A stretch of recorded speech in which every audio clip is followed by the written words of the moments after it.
Hey guys, so we have our 2026 Summit 850 Turbo Expert here. We haven't really had it on the snow a bunch this year, so I just wanted to do the 10.5-inch screen update.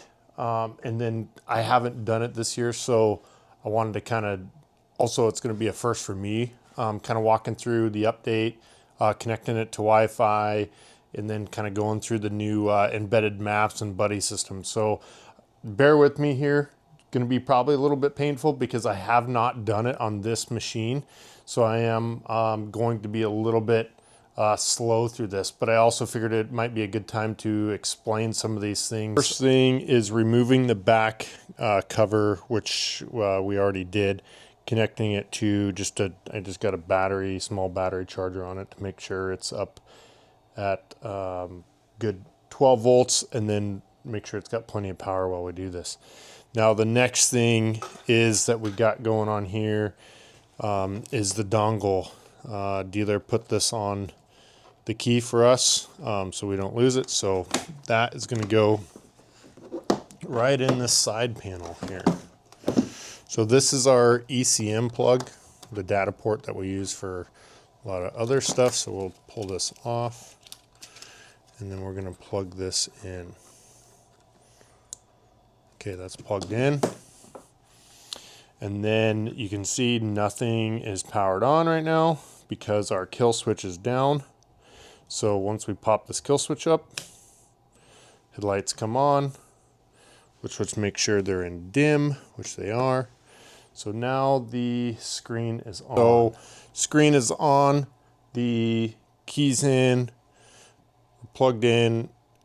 We're going to go first here to our preferences, and then we're going to go Wi-Fi.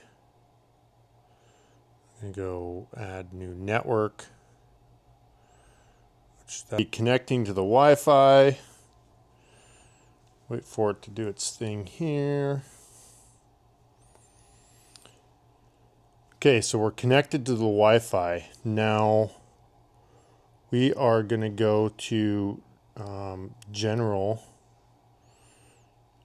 update our GPS. We have a map download available, so we're going to go to our maps, and then we're going to go add region. I'm going to scroll down to the US. Alaska North, Alaska South is us, but you can do it for whatever area you're at. Obviously you got Arizona, California, Colorado, I mean every state pretty much.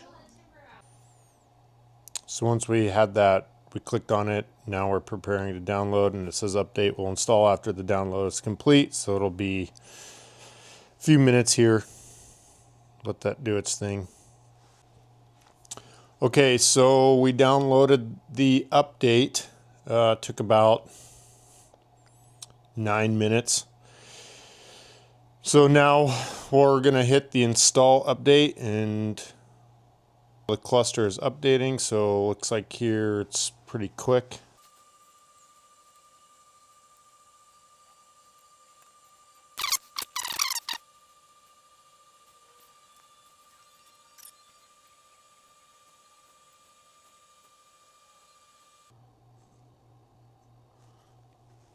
It looks like we're back to our normal home screen here.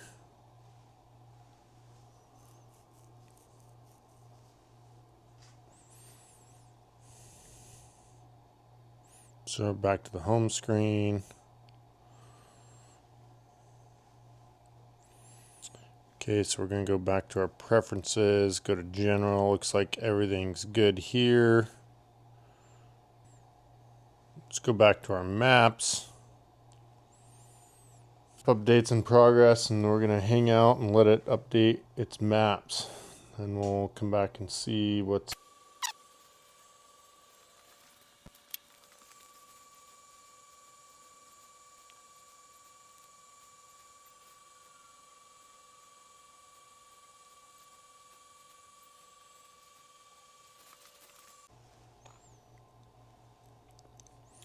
Okay, so we just finished downloading the maps, which honestly took a long time, both the North and the South Alaska maps. I don't know how big those files are compared to the others, but it took, roughly 35-40 minutes. Included regions. You know, we show these two that we just added. We got world base maps, a base layer. Those are all just probably added things. I don't think there's anything else we can really add. Now we got the maps in that we want. We got the software update, our location, which we're going to turn on. This is for connecting phones, which I don't have anything connected. Change your light or dark settings on the gauge. Our controls, we got our heated grips, the thumb to grip ratio. You can change defaults in the middle. There's a couple little options here that you can go through and adjust. There's not really the phone and the media really work. For these, it's mainly the trail sleds, but you can connect obviously your phone. And if you do have certain wireless helmet systems work and connect, so you can connect like the Cardano helmet comms. You can connect to these, and so you can pick up calls and stuff if you're trail riding or have cell service. I've never personally used any of that because we just don't have that. So anyway, we can go in here, vehicle information. So we got our VINs. All the pertinent information, serial numbers for stuff, and the hardware in case you need it. The super nice thing with the big screen is you can see your fault codes and your summarization. Super easy to do. Now we'll go to our navigation. This is for our location.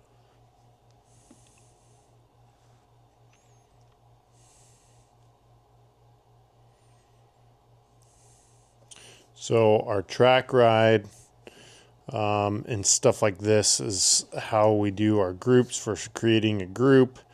Go through that, our group code. So now if you have any other sleds riding with you, you have this, and then they input this code onto theirs, and then they can be in your group, or you can leave this group and join another one. So when we join, we got to have that group code here.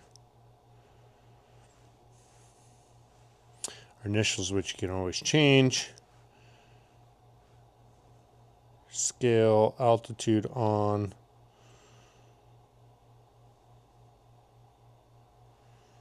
Let's zoom in here and see where we're at. So there's been a lot of complaints with people not being able to see exactly without BRP Go in.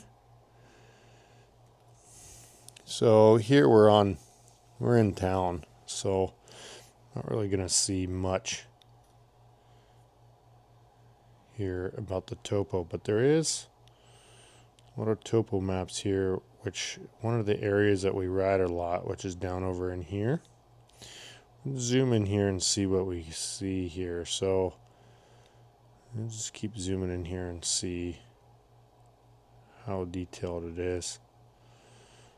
I know this area pretty well, so that's kind of why I use it. It's close. So it doesn't look like it's crazy detailed. Let's pull these both off and see what happens. Nothing really changing a whole lot with those. Let's plug in the phone really quick and let's just see how these maps work. See if they get more detailed.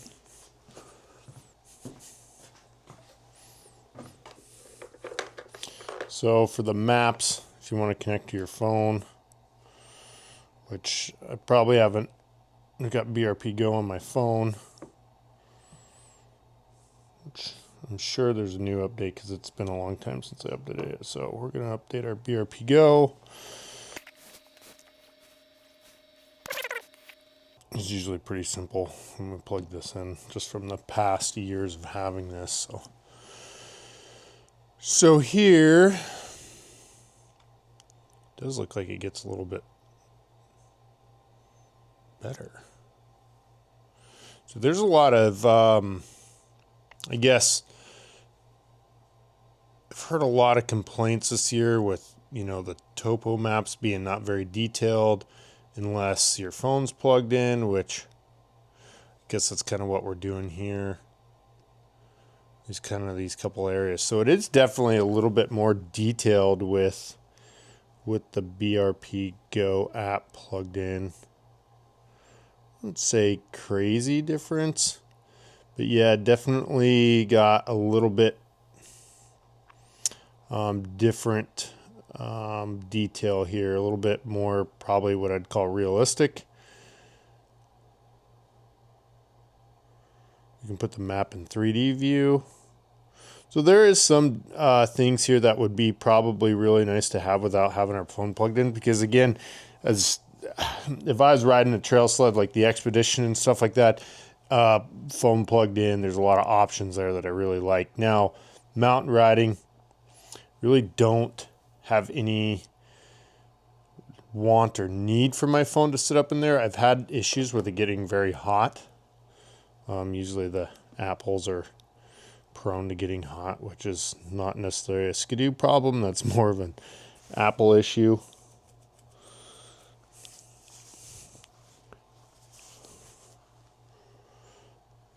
So we go in our settings. This is in metric. We're going to go to imperial because they're not smart enough to read metric. Although I do spend enough time in Canada that you can, but I don't like to think that hard sometimes. So yeah, I mean, there is a little bit better detail, I think, with the just looking around here, strolling, we're pretty zoomed out, but this is two areas that we ride a lot up here. So anyway, there's a little bit different. Unplug this, go back, and so this is kind of the same thing. It still shows some detail. Actually, I had to zoom out. Honestly, it is pretty good. So there is some differences here, but definitely without the phone being plugged in, still pretty good map. At least gets you out. You can breadcrumb. You can track yourself. You can do a lot of cool things there. So, your buddy group creating, super easy to get to. So all in all, I'd say this is a huge update, considering the 24 and 25 that I had with big gauges that I really, to be completely honest, was a little bit frustrated with the first initial things. But every year it's gotten better. The group ride and the built-in GPS is just definitely a huge thing that I think is needed here. So I do like all those things. Like I said, there's some cool things here with the controls and the vehicle systems, like the fault codes, like if everything ever comes up with that.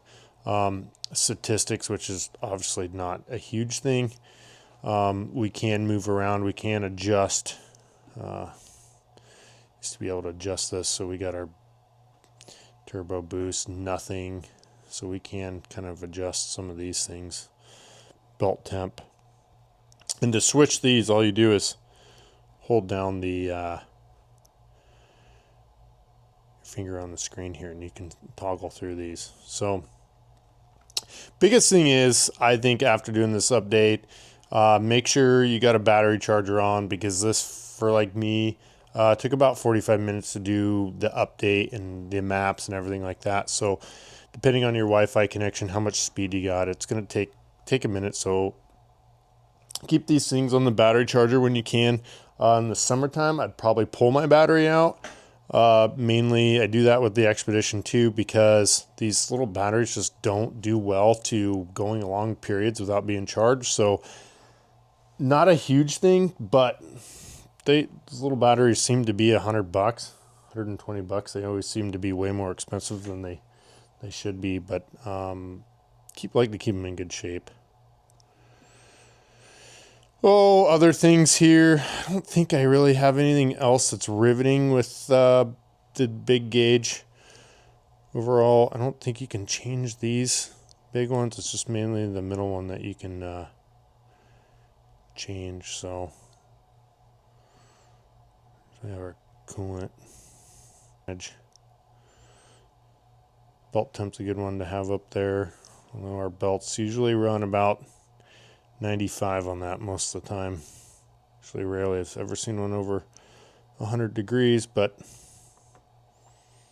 so we're going to go back in here to our preferences. We're going to go to general. We're going to update the time.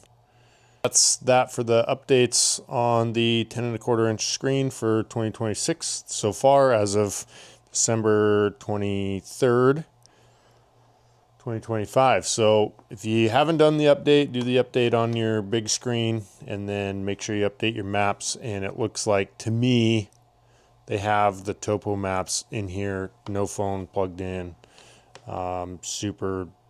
Pretty good detailed map, at least gives you the rough idea of what you're getting into, which I think is pretty important. So anyhow, keep your altitude and your scale on. I think that helps. You can delete your tracks and stuff like that. So breadcrumb trails are on. Hopefully this answers some questions for everyone and this was helpful. Thanks.